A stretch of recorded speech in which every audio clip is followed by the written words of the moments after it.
When becoming an actor, it's common for people to change their names or create a stage name for themselves. David Tennant, Marilyn Monroe, and Vin Diesel are some of the many actors who have made new identities for themselves. But it seems we humans aren't the only ones who change their identities upon becoming famous. In 1837, the Liverpool and Manchester Railway ordered 6 locomotives from Todd, Kitson and Laird, and among these was a pair of 042 engines named Lion and Tiger. Designed by John Melling, both had two 11 by 20 inch inside cylinders, 5-foot driving wheels, Melling's own type of valve gear, and a tractive effort of 2,160 pounds. On top of that, Melling included some additional features too, such as water-filled fire bars and a water tank beneath the firebox into which steam from the safety valve would be piped to help preheat the water before it was injected into the boiler. Both Lion and Tiger were completed and delivered to the L&MR in 1838. And for the first year of its life, Lion found itself helping engines up the Wishton and Sutton Incline and pulling lighter trains. By 1839, the delivery of two, more powerful 042 engines named Elephant and Buffalo left Lion handling goods trains. In 1841, the Liverpool and Manchester Railway began standardising their locomotives by fitting them with a standard boiler and other parts, and despite still being relatively new, Lion was modified and fitted with one of these boilers. Along with that, it had a new set of 12 by 18 inch cylinders, new valves, valve gear, and had its frames extended to help fit the boiler.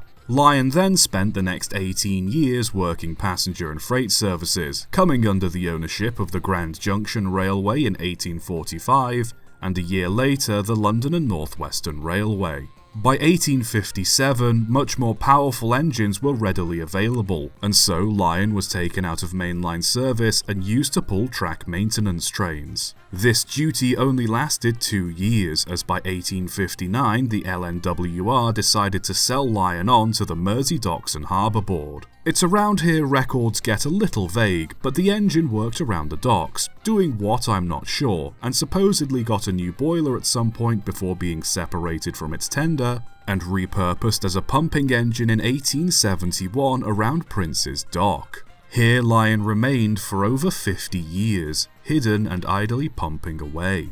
Eventually, in 1923, it was discovered by members of the Liverpool Engineering Society, who took a keen interest in this relic. And when the dock's pumps were replaced with electric pumps in 1928, it was donated to the Society for restoration. After 50 years of sitting in a pumping station with little maintenance, Lion was in heavy need of repair. Its boiler lagging and tubes needed replacing, its footplate and guardrails were restored, it had to be fitted with a new funnel, wheel splashers and smokebox doors, and it had to have an entirely new tender built. It was restored in time to be part of the Liverpool and Manchester Railway's centenary celebration, as well as the London and Birmingham centenary celebrations in 1938, and it was used in a publicity film where it travelled alongside one of the LMS's new Royal Scot engines. After the Second World War, Lion found its way into the limelight of several motion pictures, its most famous role being the titular Titfield Thunderbolt, where an accident left a permanent dent in its tender.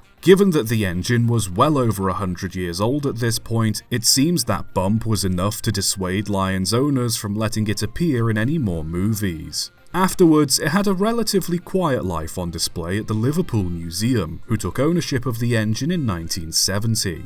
It was extensively overhauled and fitted with modern railway equipment so it could star in the Liverpool and Manchester's 150th anniversary celebrations in 1980, and afterwards spent some time in Birmingham and Manchester before finally becoming a static display yet again in the Museum of Liverpool in 2007. Despite being a little mixed traffic engine built nearly 200 years ago, Lion has certainly lived an interesting life. But as well as all its prior achievements, another one was discovered fairly recently for it to add to its impressive list of accomplishments: identity theft.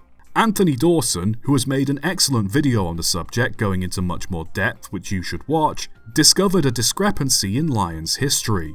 To make a long story short, during Lion's initial overhaul, it was found that the dimensions of its cylinders were slightly smaller than records said they should be. A locomotive belonging to the Mersey Docks and Harbour Board was recorded as having a new boiler fitted, and evidence suggests that the engine we know as Lion was the one to receive it.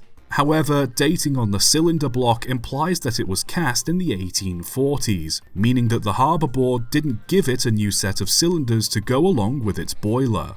Other details, such as mild discrepancy in its frames and overall length, greatly hint that the engine isn't in fact the original Lion. And because its original nameplates and builder's plates were removed for some reason upon being converted into a pump, it's impossible to know for certain.